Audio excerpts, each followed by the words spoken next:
The year is 2019, and in the Chinese city of Wuhan, a handful of patients show up in hospitals with pneumonia of unknown cause.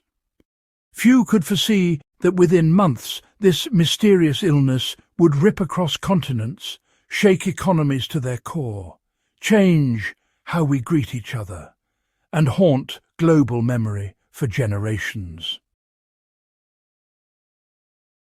This is not just a disease story. It is a story of how a microscopic virus turned the world upside down. It's the story of COVID-19 and its agent SARS-CoV-2, how it emerged, why it became deadly, how its power exposed the fragility of modern society, and what we must remember to survive. If you care about history, about how threats evolve, about how knowledge and preparedness matter, stay with me. Coronaviruses are not new. Scientists first identified human coronaviruses decades ago, usually causing mild illness like the common cold. But in December 2019, the world witnessed something different. In Wuhan, a cluster of pneumonia cases of unknown cause triggered alarm. By January 2020, scientists isolated a novel coronavirus, later named SARS-CoV-2. Genetic studies suggest this virus likely jumped from bats, perhaps via an intermediate animal, into humans. Once inside humans, the virus exploited close contact, crowded spaces, and global travel to spread. The infection moves silently often. People can carry and transmit it without showing symptoms.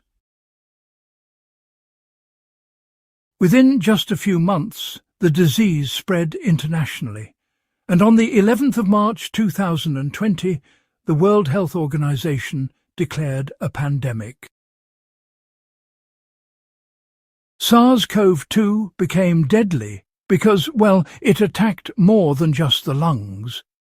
For many people, infection triggered mild to moderate respiratory illness, but for a substantial subset, especially older people, or those with pre-existing conditions such as diabetes, heart or lung disease, immunosuppression or obesity, the virus could cause severe disease. That meant pneumonia, respiratory failure, blood clots, organ damage, sepsis, and, tragically, death. What made it explosive was not only its virulence, but its contagion.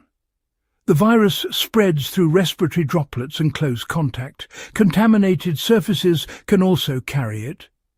In a globalized world, once it gained a foothold, controlling spread became extremely difficult, especially in urban areas, markets, crowded transport, or in communities with limited healthcare infrastructure.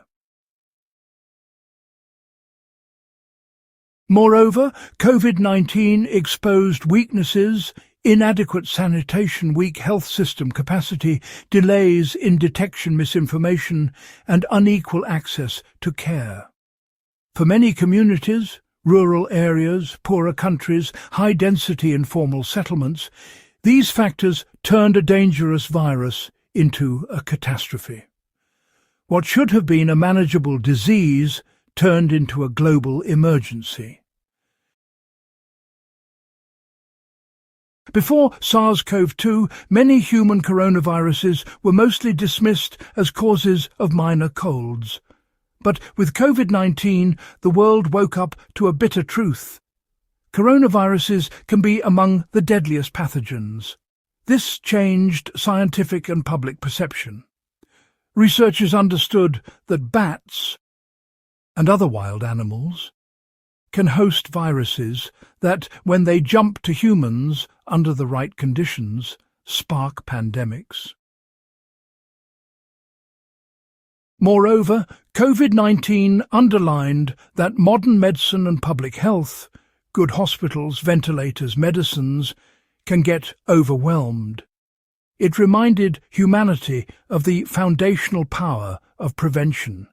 Hygiene, clean water, distancing, ventilation, masks, early detection. The pandemic also accelerated scientific advances, vaccine development at unprecedented speed, improved diagnostics, better understanding of viral genetics, immune response, and long-term effects. But more importantly, in survival and global health context, it exposed that preparedness, system-level planning, and education remain indispensable.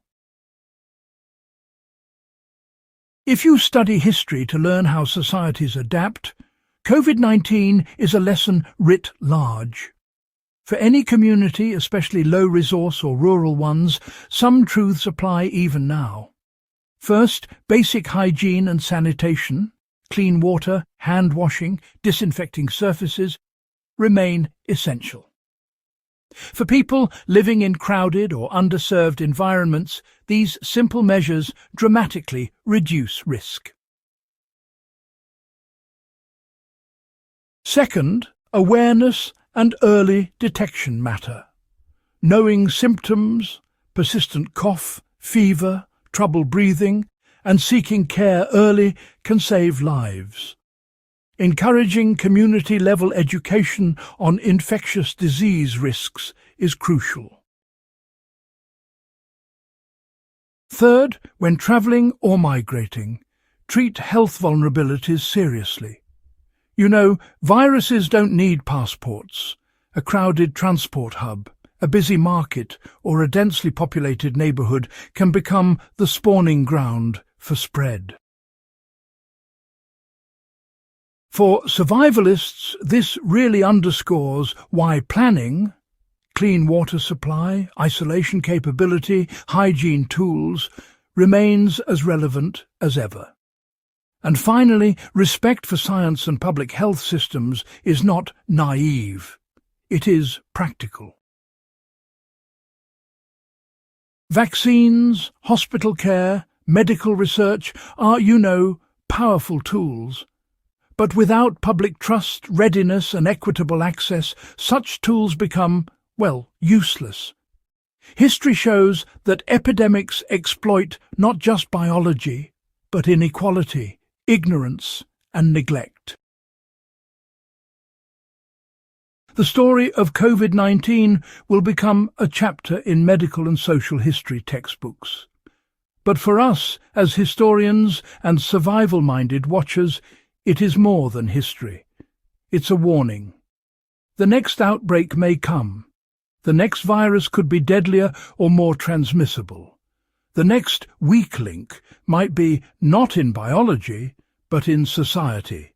Crowded housing, weak health systems, lack of sanitation, poor communication. Remembering coronavirus, studying how it spread, understanding why it killed, that knowledge is honestly survival gear. It is armor for communities, guidance for policy, lesson for individuals, and it's a call for vigilance.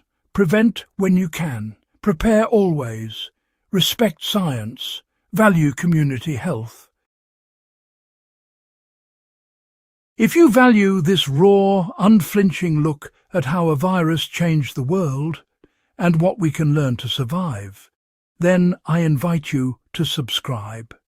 Share this video far and wide with friends, family, community leaders, fellow survivalists. Because knowledge isn't just power, it is survival.